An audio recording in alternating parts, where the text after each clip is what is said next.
What's up YouTube, it's Carbo6 back with another video. Today we're going to be covering, in my opinion, one of the top attackers in Rainbow Six Siege today. With the most recent patch of Rainbow Six and all the extended barrel changes, I feel like this just builds the case for this operator. So yeah, let's get right into it.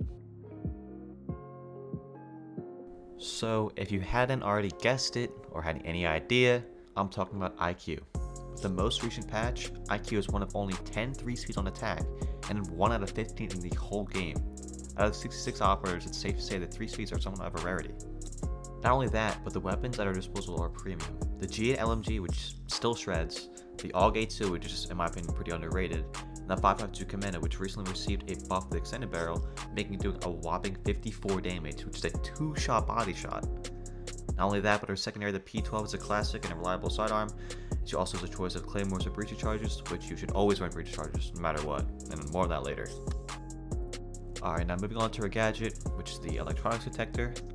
Her electronic detector lets her see every electronic device, including default cameras, ADSs, wall denials, all in the area that she can see. With this, you can get unlimited intel on the defenders and destroy any utility that's in your way.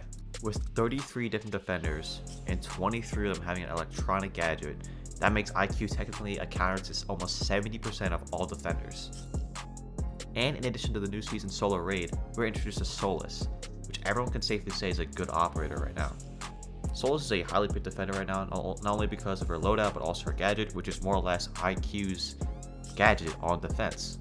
Not only that, but the most recent change to the extended barrel, we're seeing more pulse picks because of his UMP getting buffed, and not to forget all of the essential operators like Cade, Mute, Jaeger, Wamai. They're all vulnerable to IQ because they're all electronic based. So you can kind of see what I'm trying to get at here. I mean, it's pretty obvious that, you know, IQ's gadget is really strong, and her guns are just amazing in general. They all have at least a 1.5, some of them have a 2x sight, and they all have decent recoil control. They're all great guns, so you can play aggressive, you can play passive, you can play with the team, you can go solo. It really does not matter. IQ is just a great operator right now. Moving on to gameplay, you should try to be at least coordinated with your teammates. I mean, coordinated as possible, we'll say.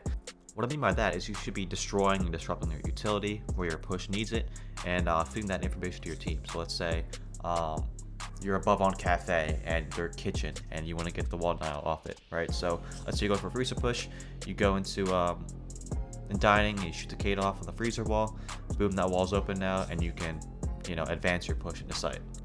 Or another way to use it is if you're entering with your entry, right? You can, if they have a pulse or a vigil, pull up your IQ scanner, right? See where the little iPad is for pulse or vigil's ability, right?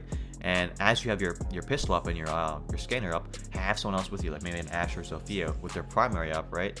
And you can maybe ping through a wall, ping them through the floor, or just try to find them, and then have your entry just kill them, and then boom, that's roam clear right there.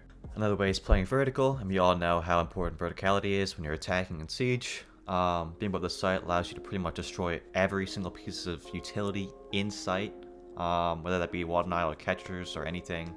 And also you can call out Capcan traps or call out Rooney gates, call out Lucy Banshees for your team. Or if you're solo queuing, you could honestly just push by yourself, entry by yourself, and use a scanner to see any default cams or any Capcan traps that may be your way, even Legion mines, right? And then once you see those, pull out your primary and then just go frag out, like as simple as that.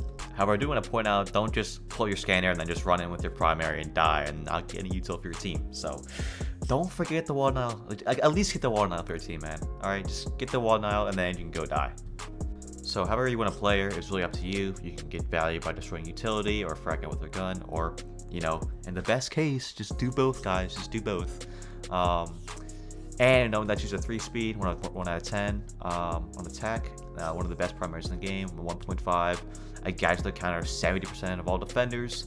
I mean, in conclusion, she's, in my opinion, a top 5 attacker right now. I mean, it might be a little early because the patches came out and our gun is still kind of underused or underplayed. So I feel like in higher ranks you see IQ play a lot more, you play it a lot smarter, but in the lower ranks, gold and below, a lot of people are just going in for the gun. But her gadget is just so good with the amount of abilities and utility that's in the game right now. I mean, it's year 7, season 4. There's so much on defense that you can destroy. So, in conclusion, you should be playing her a lot more, or at least try her out. Top 5 attacker in the game right now. I mean, you could flame me in the comments, I don't care, but I'm gonna stand by that. And yeah, that's about all we have for today's video. I appreciate you for watching, and see you in the next one.